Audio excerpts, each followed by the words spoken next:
Hello, I'm Dan Nadel. This is Paul Gravett and Rand Hoppe. Paul and I co-curated the Jack Kirby show over at the Picasso Museum, and Rand runs the Jack Kirby Museum in New Jersey, USA.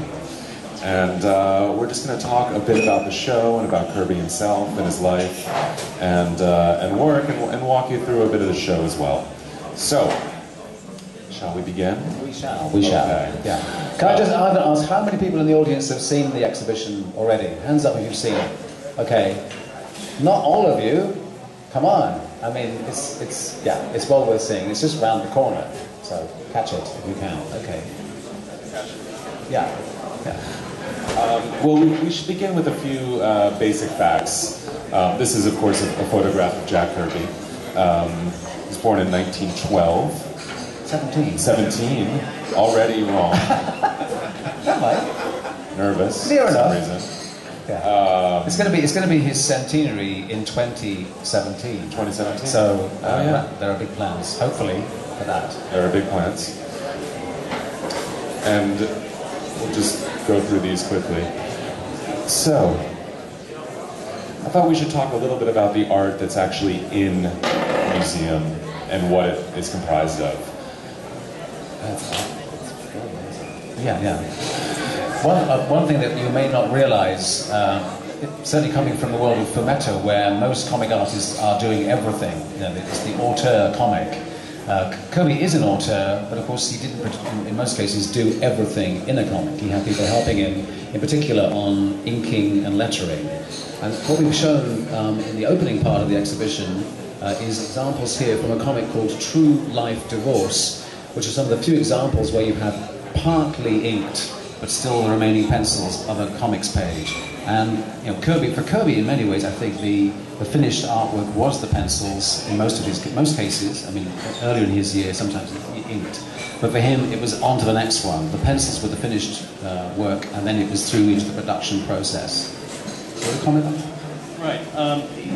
He did ink a lot of his work earlier on, but as Paul said, once he got to the point where he was writing these stories at the drawing table, that once that story was told, he was done with it, and then the letterers and the inkers would come in and make it, prepared for production and reproduction. And I think something important to note about Kirby's pencils is that is how full they are. I mean, like Paul said, he saw it as the sort of end of his process, and in that sense, these drawings that he made, those were the drawings, and these days, in fact, they would probably just be printed as is. The inking was simply for photography reasons so that they could be reproduced. But the pencils that he left behind, the pencils that were Xeroxed, luckily, before they were inked, because they were inked, in fact, on the same board, and then the pencils were usually erased. The pencils he left behind are astonishingly complete objects, and they really represent a total vision. Even on a page like this, you can see the ashtray on the coffee table, the television, the lamp. I mean, he was making entire environments. So it wasn't just, as many other pencilers did, that he would sort of sketch it in and let the inker figure it out.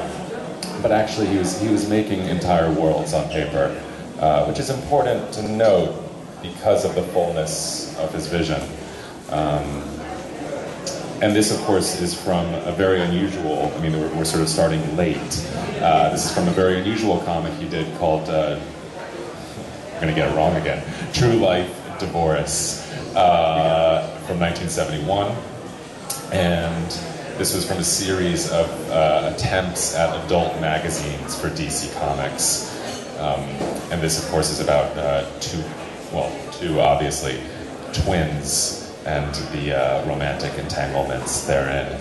So it was a kind of nice attempt at moving on and trying something different besides superheroics. Yes, I think one of the comments we've had from a few visitors is how dynamic and action-packed Kirby's artwork is, and there's the assumption that that's all he could do, his explosions and spectacular galactic stuff. And as you can see here, he can do very good, he's extremely good at capturing facial expression, body language, the minutest of emotional situations. As you may know, with Joe Simon, Jack Kirby created the romance genre. In American comic books, the romance comics existed already in other countries like Mexico, but certainly in America, it was the first person, they were the first people to do romance comics. And Kirby, I think perhaps is underappreciated as a great observer of human interaction and relationships. It's not just spectacular design or machinery. I think that's what made his work for the Fantastic Four, and then later the fourth World Series for DC Comics. It's part of what made it so appealing, is that in a single issue you could run the gamut of cosmic exploration right down to sort of very basic girlfriend-boyfriend difficulties. He always had a great range, even when in Men in Tights. I mean, he always humanized it very, very well, and he humanized it with body language and with a very personal approach to showing kind of occasional tortured emotional life of his characters. So that's a completely uninked page.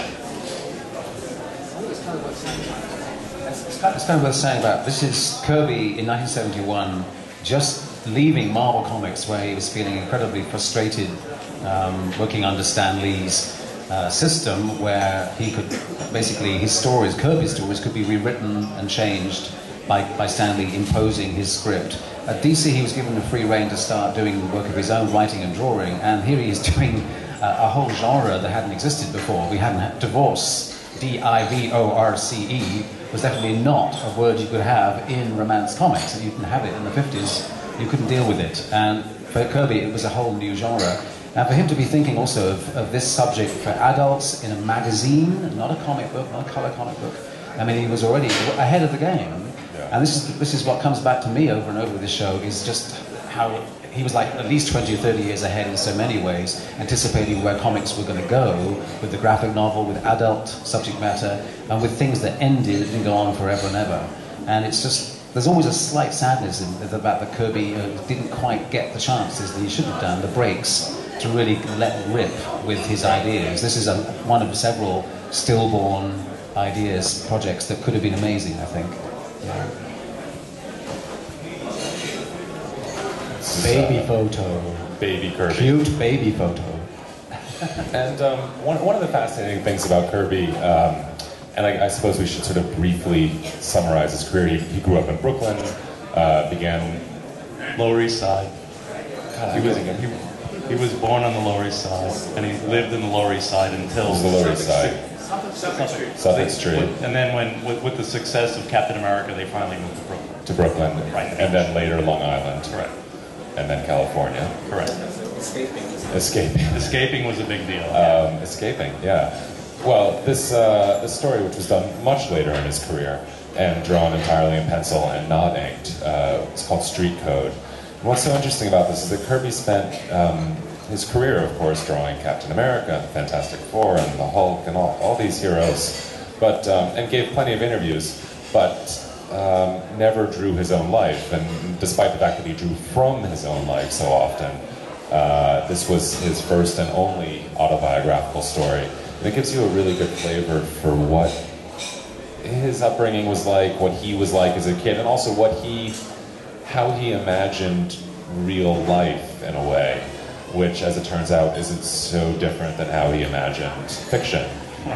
Which isn't to say that he fictionalized it, but the drama of it and the sort of extreme emotions and the sort of panoramic view of the Lower East Side is not unlike the way he imagined the cosmos and multiple dimensions and things like that. He brought that same sweeping vision. It's partially probably what enabled him to go so far with very minimal material. He could take a comic about a gang of cast-off military guys like the Losers, which we have on the third floor of the exhibition, and turn it into a really penetrating exploration of his own and imagined World War II experiences. He could always scale up.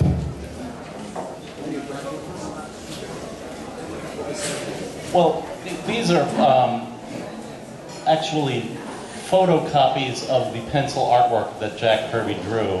It was drawn to be reproduced from the pencils, but when it was published with inked lettering on an overlay. So they brought a letterer in to make the lettering more legible for publication. What was interesting to me was in my travels in the museum collecting paper and Xeroxes from various supporters, was that I found these photocopies of Street Code that had Kirby's actual lettering on them. And to me, to have the whole story completely in Kirby's hand was a very rare and wonderful thing. And well, actually, this page I had to put some text at the top to fill in the script that was missing. But to have it all in his hand is really pretty wonderful. And it's on the wall on the second floor. 1983. It was done for Richard Kyle in Argosy magazine. Richard Kyle. Talk a little bit about Richard Kyle. Just a moment. Anyone heard of Richard Kyle? No. Richard Kyle was a very early historian and critic of comics, and had a magazine called Graphic Story World, and then later Wonder World. And it's very interesting because he was in California, in Los Angeles, actually had a bookstore, and was a very early proponent of studying and importing French comics and Japanese comics, and stakes a claim to having invented the term graphic novel, and certainly was on the case about the idea of long-form comics for adults from at least the late 60s onwards, and he commissioned this story from Kirby for a magazine he just briefly was editing called Argosy, which is a continuation of an old pulp title.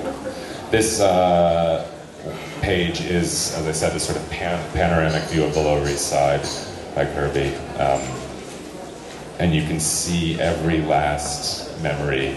It's as though it's almost like it's like a time-lapse photograph. You can imagine him remembering these things from different time periods and then collaging them all on. Kirby also famously went to war after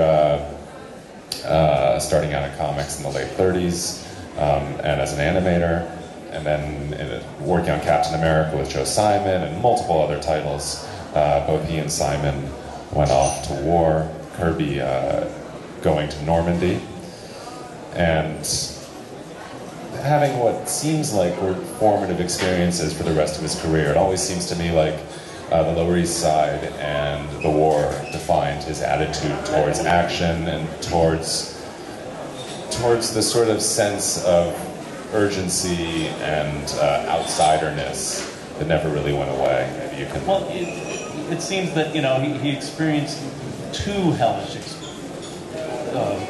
scenarios. Some of us are lucky enough not to have any. He had two in the slum and in the front lines in World War II, where he almost lost his feet. And I think it really it opened his mind to like the human condition and like what the heck we're all doing here and why we're fighting with each other and these kinds of dynamic, like the dynamics that he saw on block to block between kids fighting each other because the Irish kids lived on one block and the Jewish kids lived on another block, and then he saw the war machines in Europe kind of doing the same thing on a grander scale. And I think that's the scale, something that Kirby. Yeah, I've also always felt. I read a very powerful interview with him recently. Where he talks about getting off the boat at Normandy, not getting off the boat, but getting off the boat and wading through the water and actually stepping over the bodies of the men who had landed before him. Spoke very candidly about gun battles, and I mean, he certainly, killed people. And also spoke about being present at the liberation of a small concentration camp. And you've got to wonder what it did to him. I mean, also, first of all, as a Jew, and second of all, as an artist, and how that informed his approach both to making comics, particularly as a writer, and apparently for the rest of his life had recurring nightmares about the scenarios. And it never left him. Wouldn't stop talking about the war. I mean, if you were to like socialize... many vets. Yeah, like many vets from the time. But certainly with him, and couldn't stop writing about it and making art about it. Right. In many ways, on and on. if you look at the Fourth World storyline, where you have a war being fought out on Earth between these kind of huge forces that are good and evil, essentially Kirby's interest is in the ordinary man, like himself. But often the ordinary man can make a difference, but there are also occasions where the ordinary man is just absolutely overwhelmed by gigantic forces beyond his or her control. And this is clearly one of the themes that I must come out of the Second World War experience, I'm quite sure. Yeah, definitely. On the plus side, though, in the exhibition we've got some beautiful letters, love letters from Jackson, as he was nicknamed at the time, to his wife Rosalind, and they're really wonderful. They're not translated, I'm sorry, but they're well worth deciphering. They're very funny. In fact, towards the end of the war, he was taken away from the front lines because he got frostbite, and there's some very funny drawings of him in bed with his toes sticking out as they're kind of gradually defrosting. And he's a very witty writer, but he does also write very observantly about what he's seeing, what he's experiencing at the time. It's well worth checking those out. Yeah. It's also worth checking out, for his prose style. Yeah. I mean, I think he's underrated as a writer. And his correspondence is, like you said, very witty, very observant, very with it. But he really had a great turn. He could turn a phrase. He could really turn a phrase, and it comes back to his roots growing up and the sort of comedy he would have seen in New York during the Depression, the sort of writing he would have read as well, I guess. The pulps, absolutely. So anyway, let's talk about this for a second. Kirby paired up with Joe Simon, who's a very important figure to know about, in the early 1940s, and produced for nearly 15 years. They produced comics together in all genres, everything from superheroes to westerns to, as Paul mentioned, inventing the American romance comic, to crime, to horror, suspense, pretty much anything they could get their hands on. And even funny animals. It's important to note about American comics in the 40s and 50s that it was wide open to a variety of genres, that cowboys and Indians were popular, crime was popular, romance was popular. Any fad that was going on in pop culture at the time, comics reflected, which is quite different from now, where it's much more stratified and less in touch with sort of currents of contemporary culture. But at the time, Simon and Kirby were getting their hands on everything they could, including this Stuntman. This is a wonderful unpublished piece. Nice. This is another unpublished pencil drawing by Kirby from Black Magic, which was sort of their fantasy and horror title. And a romance page. And you can see Kirby's flair for drama. He always had this sense of the moment, but it's not necessarily a cinematic moment. It's what some people would call sort of pure comics, which is just to say you can isolate a moment and make a compelling drawing, but the drawing has to lead somewhere fairly quickly. So the drawing is open and it moves into the next panel. And of course, as often the case with Simon and Kirby and many great American comics from the 50s and 60s, part of the fun is the graphics and the lettering, which is always distinctive and very telling. The romance genre really is kind of been sidelined. I mean, not just Simon and Kirby, but as a genre in itself, it's been somewhat dismissed as being a bit kitsch and camp and ridiculous but in fact, the genre needs to be reappraised. There's some amazing work in romance comics, and including, of course, the Simon Kirby school. A lot of it, of course, came out of the whole confessional stuff, that the main voice is nearly always the woman, is her telling you about her terrible experiences.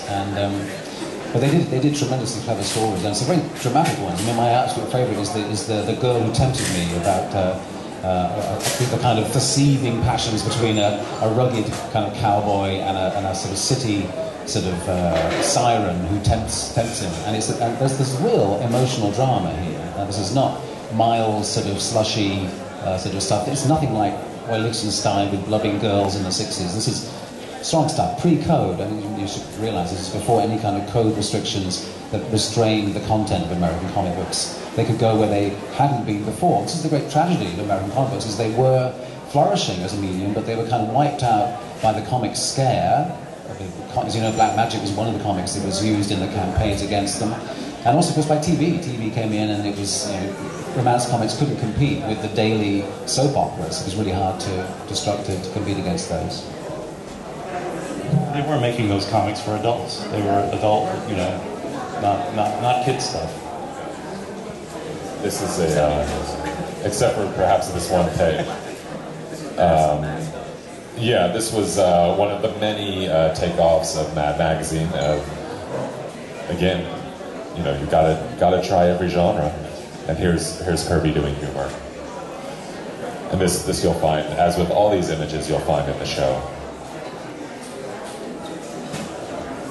A crime comic by Kirby, Stan Simon, of course.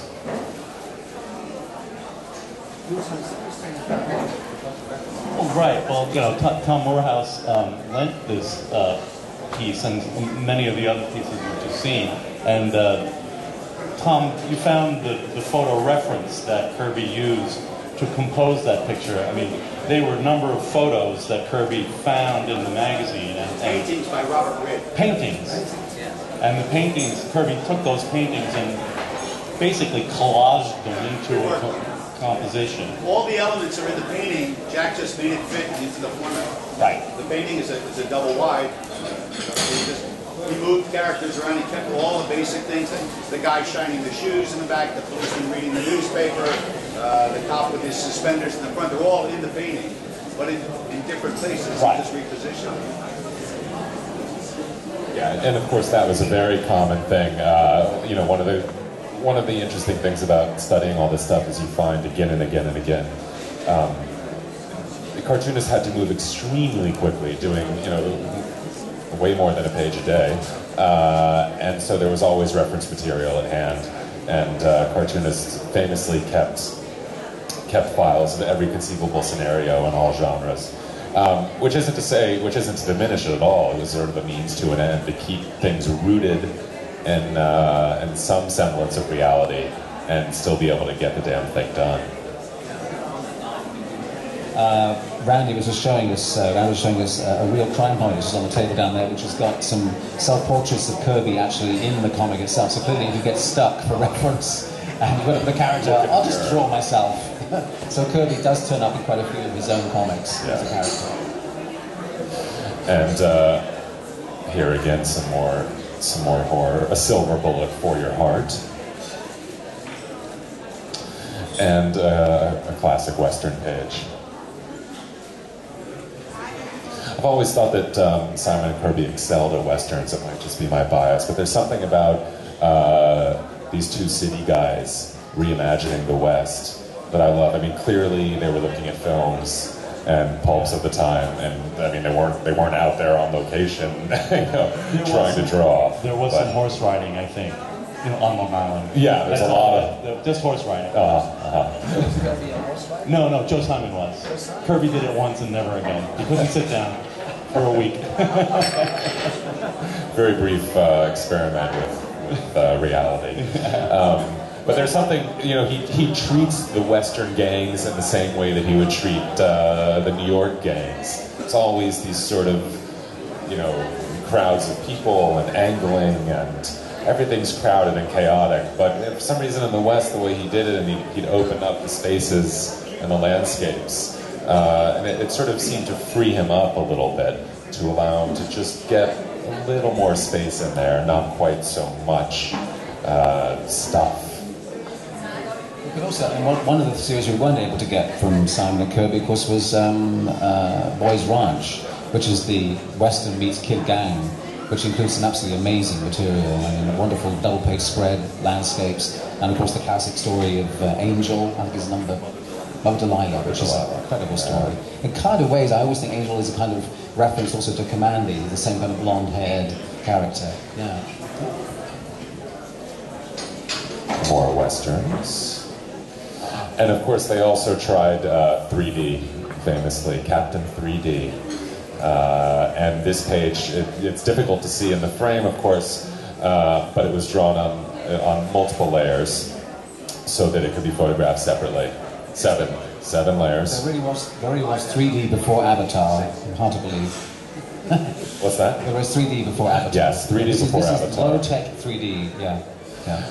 And Kirby also, like many comic book artists of the time, really wanted to do comic strips. Comic books, up until very recently, of course, were seen as sort of beneath contempt. And even during, well, as Paul referenced, there was a bit of a comic scare in the mid-50s, in the mid-1950s. And some comic strip artists testified actually against comic books, saying, you know, we're not them.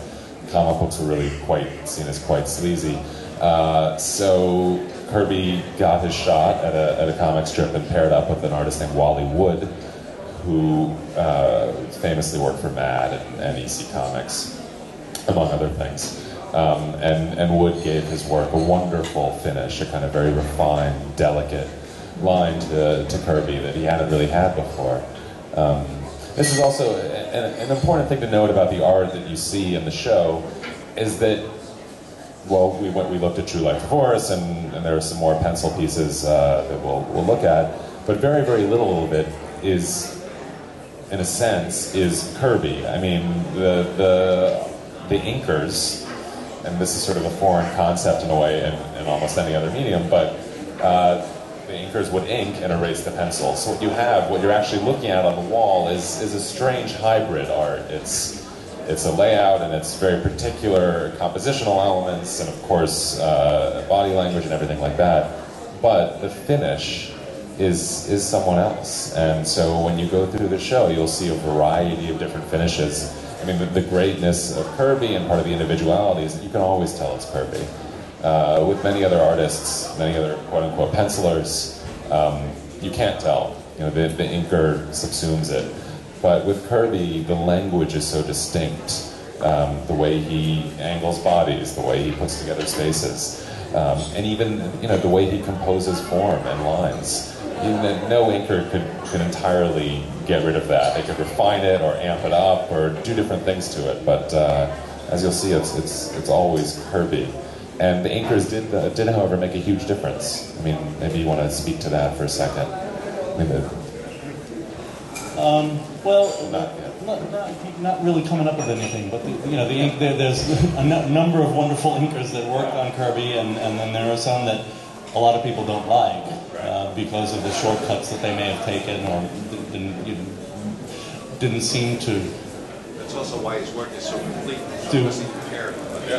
He didn't do the inkers, it seemed like some inkers weren't paying attention to the fact that the art was going to be reduced and printed on newsprint. Right. That seemed like they were inking more for what was on the page at the large size. So it didn't end up looking very nice. Inking is a technical skill that is quite difficult. But it's still Jack, and Jack would I mean, other than actually drawing the page, he was writing those stories, whether he was listed as the writer or not. Right. So that was his work is there as a writer and artist. And I understand, though, Kirby was how concerned was Kirby about what happened to his artwork? I mean, because I gather, for example, it'll come up in a little while to Mike Royer, who's seen by many as the greatest Kirby inker, but when he joined DC, he was being inked by Vince Coletta, and he didn't have any. Did he have any say? Could he actually insist on who inked his work, or was it he just let it go and said whatever happens? He let it go. I mean, because he assumed his understanding was that people were professionals and that they were doing their job. What happened was that the people that he was surrounded by when he moved to California started pointing out that Mr. Coletta was leaving pieces of the art uninked, that Kirby was drawing figures in the background or buildings or details on buildings, and the inker was making the decision to not include those for reproduction. And Jack felt that he was putting it there, that it should be, included in reproduction. So there was that element, and then what I've recently come across is that Mr. Coletta was actually taking some of the work that he was working on at DC and showing it to some people who were working at Marvel. So there was an element of Mr. Coletta leaving things out, but then he was almost being kind of a corporate spy between the two companies, and that was another reason for Kirby to say, can we get rid of this guy, please? And what he did was then brought in Mike Royer, as you say, who was, was told by Jack, ink what's there. And Mr. Royer did that. But I think that actually brought about some complications with the people because Mr. Royer was in California. Jack finally got to create his editorial office in California, basically producing everything there except for the color production, and then sending it to New York. And I don't think the New Yorkers liked that. They did not like Jack producing the whole comic book on his own 3,000 miles away. And I think that helped things along, well, not helped, brought about some deterioration in the professional relationship. Well, maybe, Paul, do you want to talk a little bit about the Fantastic Four? Yeah. It's one of your favorites. This is a lovely splash page from FF Annual 2. Fantastic Four really is the launch of the Marvel Age of Comics in 1961. And this is where Kirby seemed to me to kind of escape from the dull, sedate kind of house-imposed style of DC Comics where he'd been working, and even to an extent the rigors of the daily newspaper strip, which, however great the payment might be, was still a confining space. The daily strip is quite difficult to work, to be that dynamic within. And working with Marvel Comics, he was able to basically unleash a torrent of creativity. There's a huge debate we could have for several hours here, which we won't really get into, about the whole who did what, who created what, how did the Fantastic Four begin. But what is no doubt is that Kirby had a huge part to play as a visualizer, illustrator, and co-creator of the series. And I think for many people, when Fantastic Four #1 came out, it was a strange comic on the newsstand. I've talked to Paul Gambaccini, who's a collector American, who remembers buying it off the newsstand, and actually I think even wrote a letter into the letters page saying, it's not very good and you can make it better, because it was a grubby, strange, kind of cheaply produced comic. But we have to mention Stan Lee here, because Stan Lee, as Kirby's collaborator at Marvel, wanted to do something different, wanted to do superheroes in a new way. And the fact is, however good Fighting American or Stuntman or Captain 3D were, they're all pretty much interchangeable blokes in long underwear, and they don't have a great deal of personality, they don't have much complexity, and the same was true really of the DC characters. They were kind of just ordinary bloke heroes, basically, continually one-dimensional heroes. And what Lee and Kirby combined to produce was a different kind of approach to the superhero, where superheroes had problems, had anxieties. The very fact the Fantastic Four were not happy to get their powers. The whole cliche usually was, hey, I can knock down walls, or I can turn into a giant turtle, let's go and fight crime. Whereas the Fantastic Four, they were traumatized. And wouldn't you be if you suddenly could turn elastic or burst into flame or became a giant pile of bricks? You wouldn't be necessarily happy about this. And that was the starting point. Lee and Kirby took it from that human, realistic point of view. Now here's a wonderful splash page with, of course, the Fantastic Car. Essentially, when Fantastic Four began, it wasn't really a superhero comic at all. The four characters didn't have costumes. I think there was pressure fairly quickly from the readers to say, give them costumes, so they had the most simple blue outfits with number 4 on. And pretty soon they got the superhero trappings of the vehicles and the secret base in the Baxter building, and of course supervillains as well, Dr. Doom being shown here. But still, at its heart, was a great humanity, a great kind of leveling accessibility to the characters. They were characters you could really feel for, I think. And of course, there's a great tragedy, especially the Thing. The Thing is one of his greatest co-creations. The character that wants to become human again, and can he or can't he? One of the real masterpieces of Marvel. And here we talk about this one. This is the Hate Monger, more Fantastic Four. Well, I think Dan touched on it earlier with the Fantastic Four, was that, you know, that with Stan Lee, Jack kind of brought the dramatizations from the romance comics, the interpersonal soap opera, into the superhero, which never happened before. And the superheroes, as you mentioned, with like the Fighting Americans and the Captain Americas and the Supermans and the Batmans, it's almost like they were fairy tales for 8-year-olds.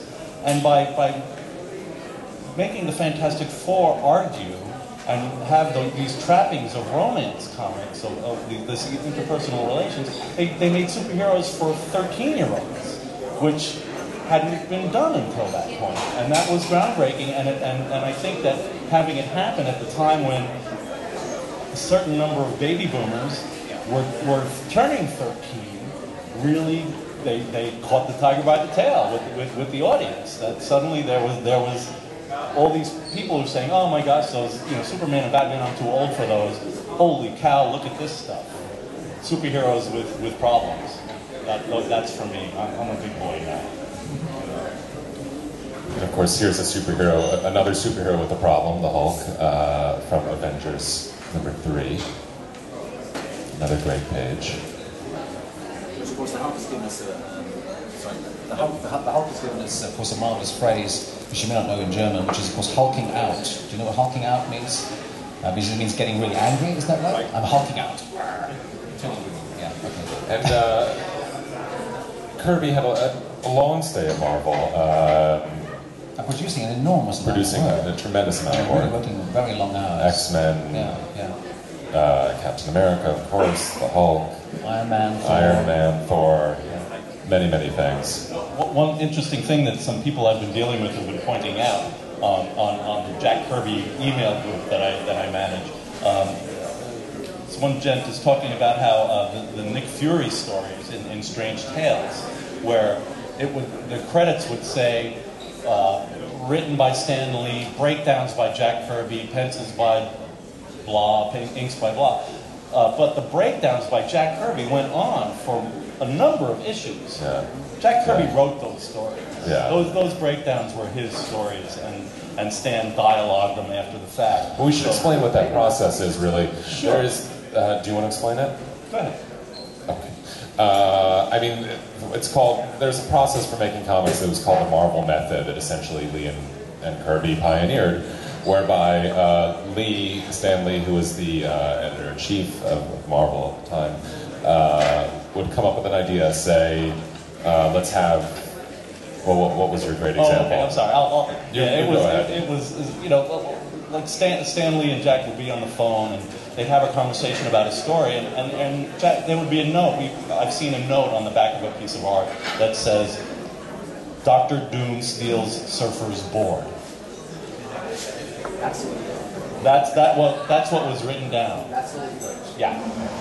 And to take that and then to create 21 pages of comics. Kirby would take an action or a suggestion and turn it into a dramatic arc, and essentially create a comic straightforwardly from pencils with notes for what the dialogue could be and notes on what the action was, so that Lee could then go back in and dialogue it out. And that was a bit of the process. It really was an old style assembly line process, but in this case Kirby was contributing a huge amount because he was imagining the entire arc of the story. Yeah, and actually, just on this example, on here, but you've got produced by Stan Lee and Jack Kirby. By this later stage, but it was kind of blurring, and they were using this kind of a Stan Lee Jack Kirby production or something to gloss over the fact that Lee wasn't really doing anything like as much. When using the Nick Fury example earlier, like these breakdowns that Jack would do, I mean, he would not do full art. He would do very simple outline drawings of basic action, figure placement, but with full notes as to what was going on in the story, so that an artist would then come in and fill in the art with all the details and the lamps. And it's important to know why he would have done that, which is that Kirby's style was wildly popular and became what was called a sort of house style, meaning a style that Marvel wanted all the artists to use. So if he was doing figure breakdowns, it was to ensure that there was a sort of dynamism, that it kept with what was already popular, which was Kirby's sort of exploding figures and exploding compositions. So to ensure that he would lay it down for somebody. It was also, of course, a way to kind of audition artists to see if they could maybe take on the whole thing eventually. Some people like Sid Shawsley never quite made it and didn't qualify. I mean, he was always obviously trying to find another Jack Kirby, essentially, to produce on the same scale. Stan was always looking for artists who could write and plot, and that to do his job for him. And there were a number of artists like Wally Wood and Joe Orlando, Bob Powell. They did the job for Stan Lee, but then said, "Well, I need writing money if I'm writing these stories." Steve Ditko, so there was a number of problems with that. A number of artists didn't want to write the comics; they just wanted to take a script and draw it. Yeah, and that ultimately contributed to Kirby's falling out with Marvel, not receiving adequate payment for his creations or his work, so it's a double whammy. And this is just Kirby layouts, and eventually him going to DC Comics to create things up more on his own terms, still not owning it, but at least receiving better pay and creative control.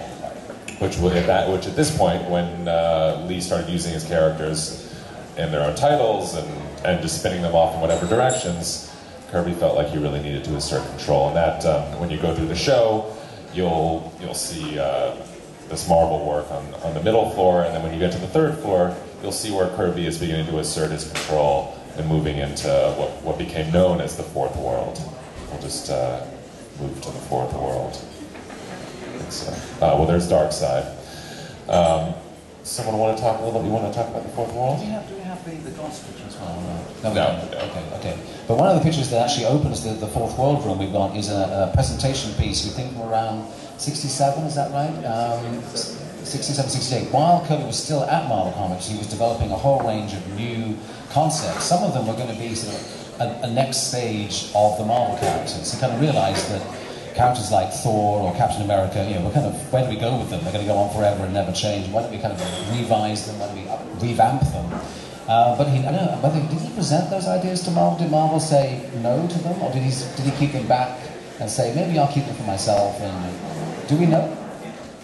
My best guess is that he was trying to get the Ragnarok, the end of the gods, to come in Thor, and once that wasn't happening the way he wanted to, he did not. I don't believe he showed those pieces. I don't think Stan Lee saw Orion or Metron before Carmine in 1980.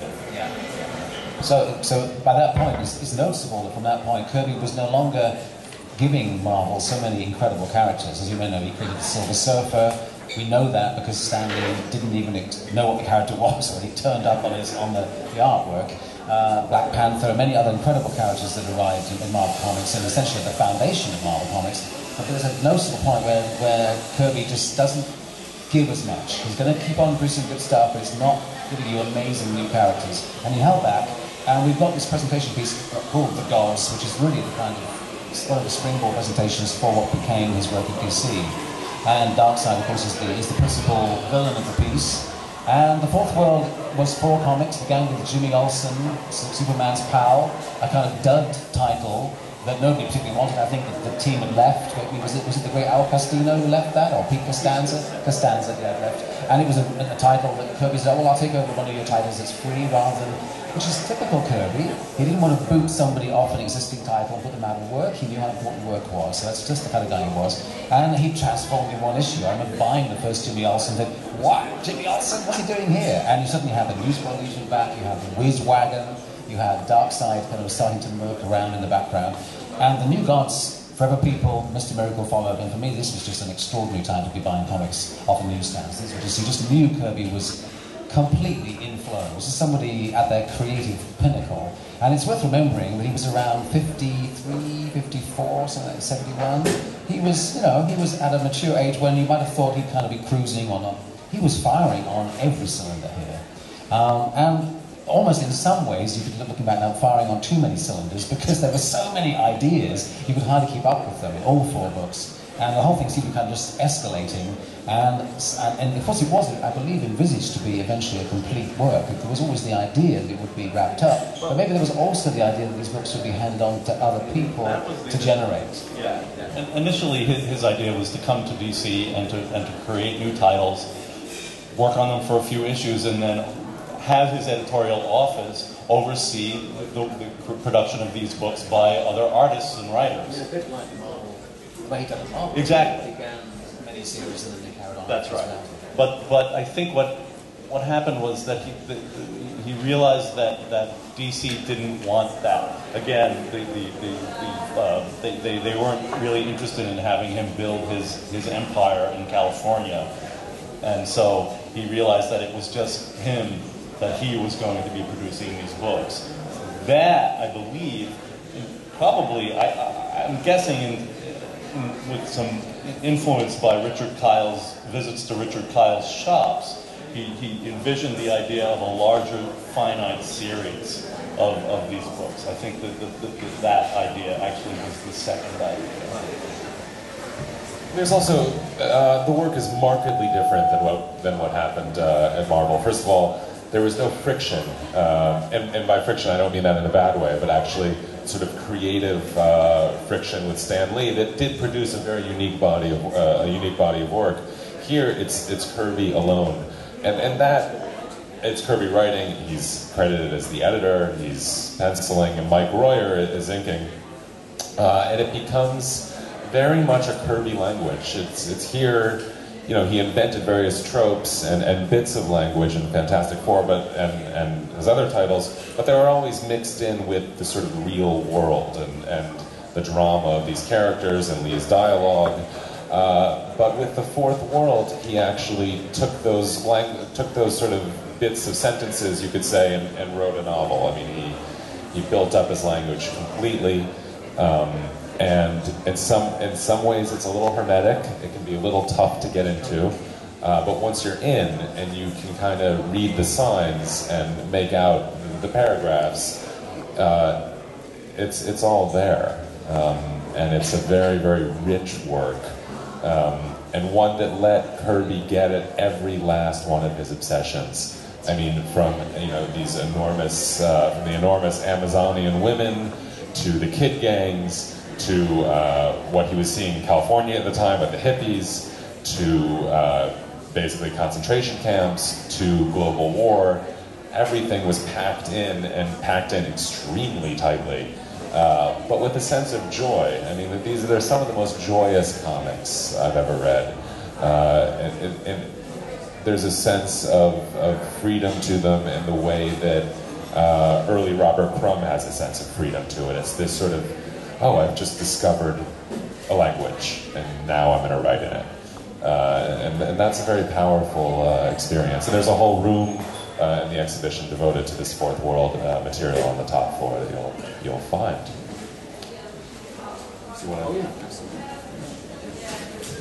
This is a wonderful sequence we've got from Forever People. Do we have some more pages of this or not? I don't know if we do. Yeah, we do.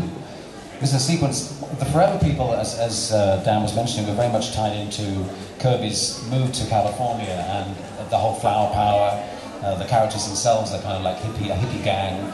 And unusually, Forever People, considering it was just these teenage gods from New Genesis, actually had more run-ins with the big villain Darkseid than, say, the other characters, Mr. Miracle or New Gods. And this is a brilliant sequence where, if we go to the next page, I think we're going to have the next one. Oh, we don't. Oh well. But there's a wonderful page anyway where Darkseid confronts Big Bear, who's this big, bulky guy in the gang, and tweaks his nose. And it's the kind of comedy moment that you just don't expect in this big drama. There's always that surprising mixture from pathos and comedy alongside the big dramatic impact.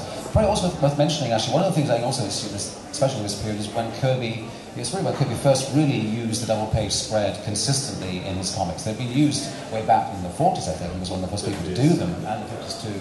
But it was in the 70s where every comic opened with a double-page spread, whether it needed it or not, actually, to be really honest with you. But so you just know you're in for a big dramatic opening every time you opened a new issue.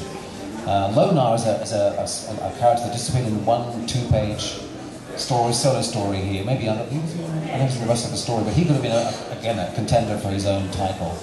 Kirby had enough characters here to have launched a whole Marvel age at DC on his own. I just want to point out the horse on this page. Such a powerful horse. Yeah, powerful, and also the horse looks like it's made out of steel. Or granite or something, it's Kirby was capable of taking a horse and turning it into a monster, or sort of an epic, a figure that sort of inscribed with a feeling of epicness, even just a simple horse.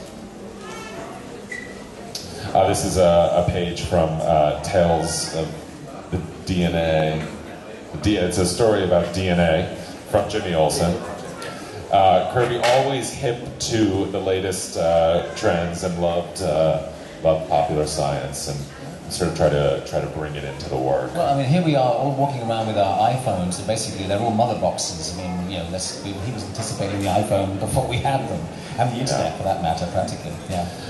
And this is an unpublished pencil drawing proposal for a cover spin-off of Big Barda and her female Furies, which would have been a spin-off of the Fourth World titles. Again, a gang, but in this case, Big Barda, who's one of Kirby's greatest creations in terms of sort of an empowered woman warrior. Yeah, I mean, what happened, sadly, the Fourth World Series didn't get completed. I get the impression that DC had perhaps exaggerated expectations of the sales, and clearly the books were amazing, but they were quite demanding. They weren't really reaching out to a younger enough audience. Do you think that's right? I often wonder about that. I think that they weren't getting enough sales for how much they cost to produce. They were paying to just. Dare I ask, do you know? No. No idea. Not that I know of, no. It wasn't better. I think so, yeah. And he ended up getting these two other books out, the Demon and Commanding.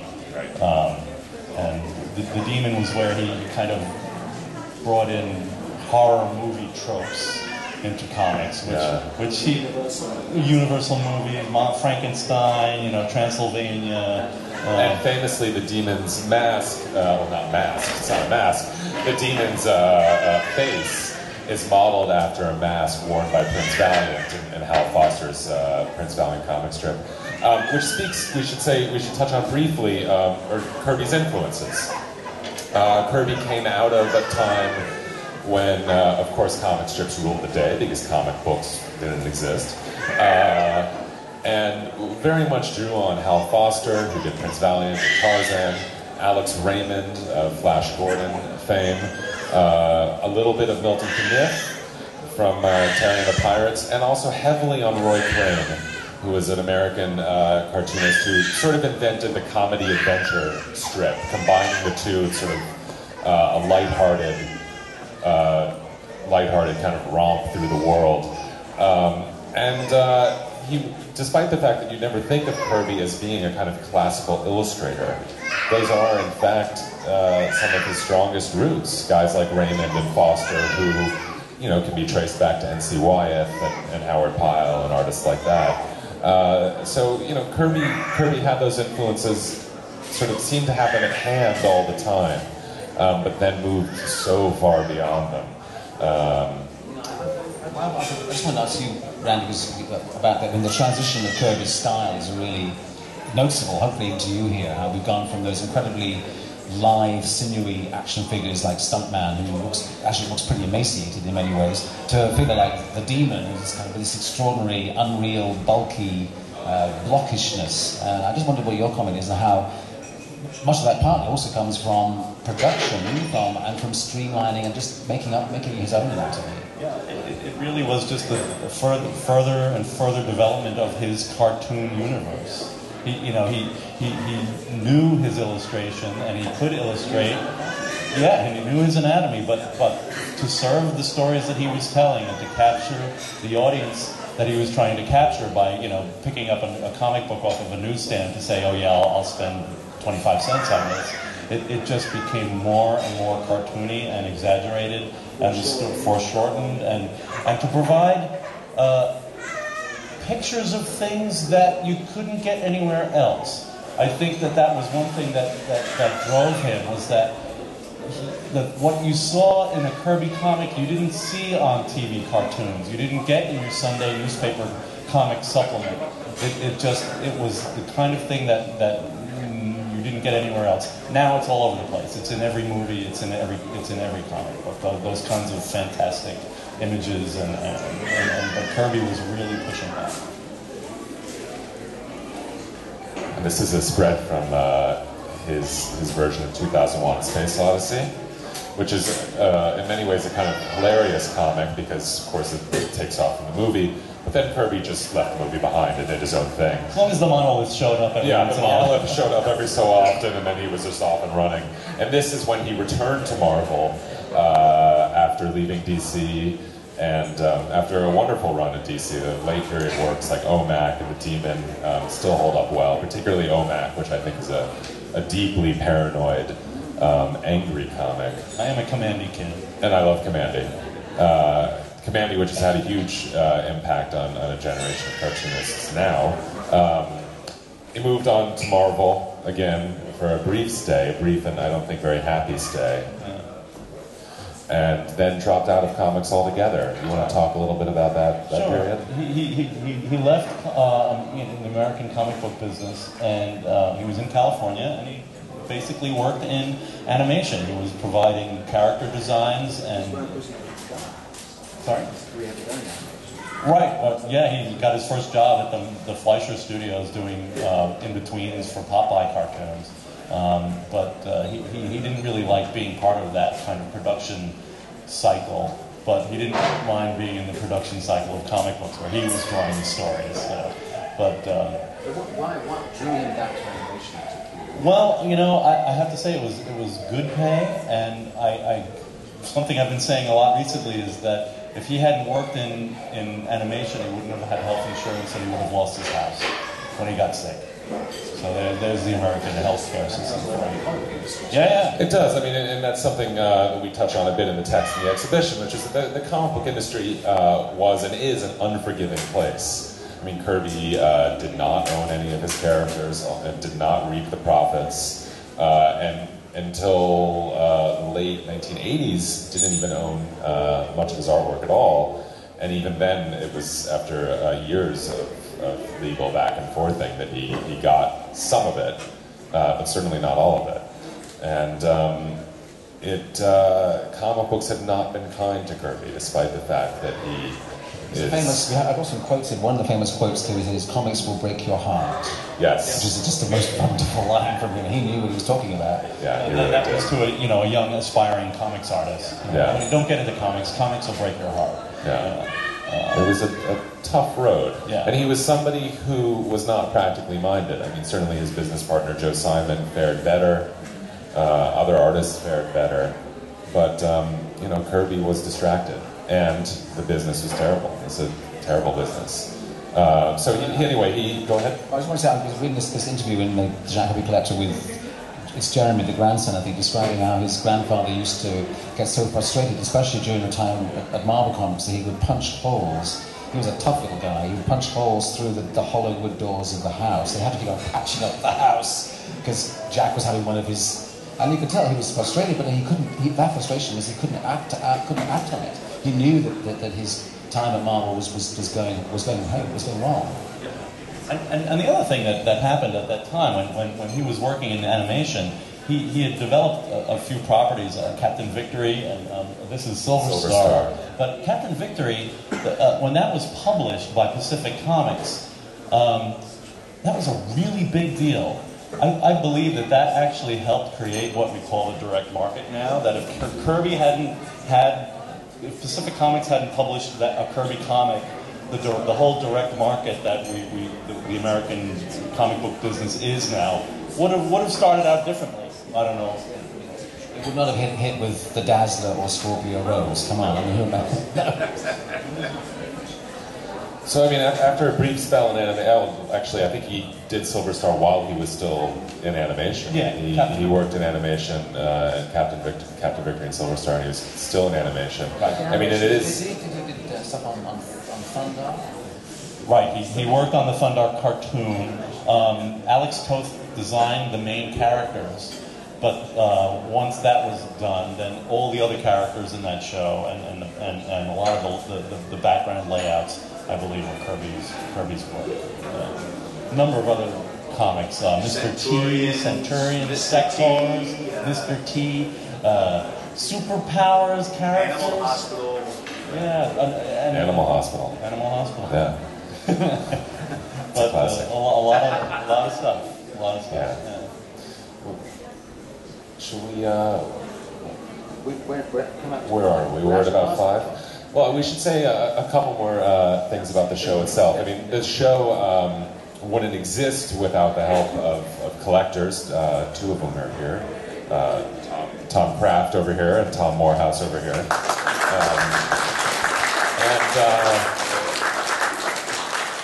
Because Kirby sold his artwork and to a variety of different people, it is a unique show in the sense that it is the largest gathering of Kirby original art ever mounted, and we have to be very thankful to the collectors for loaning the work, and also to Jonathan Ross in London and Bernard Mahe in Paris, Scott Eater in New York, and Rand here, who facilitated some wonderful connections and a lot of scholarship for really pulling it together and making what we hope is a show that honors the legacy and starts, just continues the scholarship that everybody's already done so well.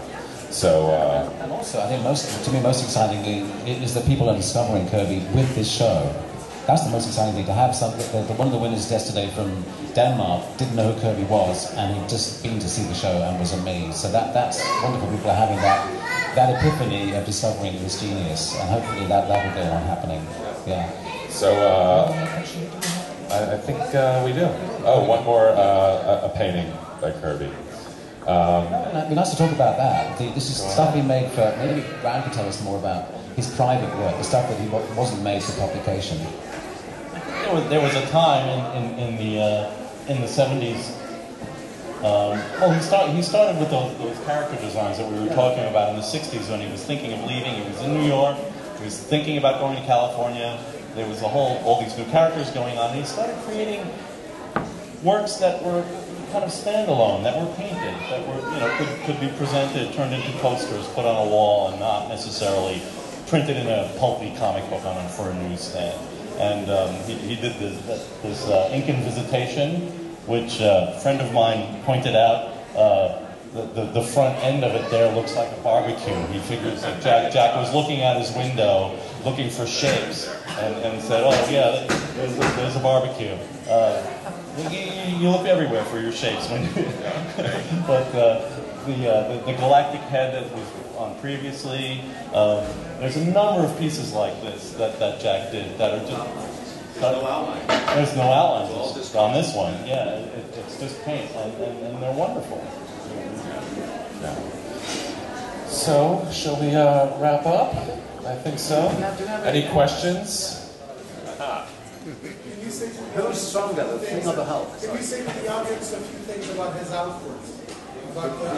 Oh, the amount. You're asking me that today. What's the total number of pages? Anyone knows it's going to be. Yeah, I don't have a number. The rough estimate. Just in terms of weekly production or monthly, just so that just so that people get a sense. Okay, I can say that I know I have had friends who are comic book artists who will talk about hitting the Kirby barrier, and that would be 4 pages of pencils a day. And these are people who we're talking about they're just drawing a written story. They're not writing it. So Jack, I think the Kirby barrier, I think he would be sitting down and penciling 4 pages a day at his uttermost. And I think the estimate was 35,000 pages of art. 35 to 40,000 pages of art over the course of his career. I actually sat down with the back of a napkin recently to try to figure out how many of his stories might have been read. Like thinking about like how many were printed of every issue, and that were just. I came up with 2 billion. 2 billion. 2 billion Yeah. comic books stories being read by 2 billion. Right. That's not Yeah. really possible. No, not at all. That's just. Right. Other questions? Is that it? Okay. Well, we thank Fumetto and see you. Thank you, Fumetto. Go see the show. See you next time.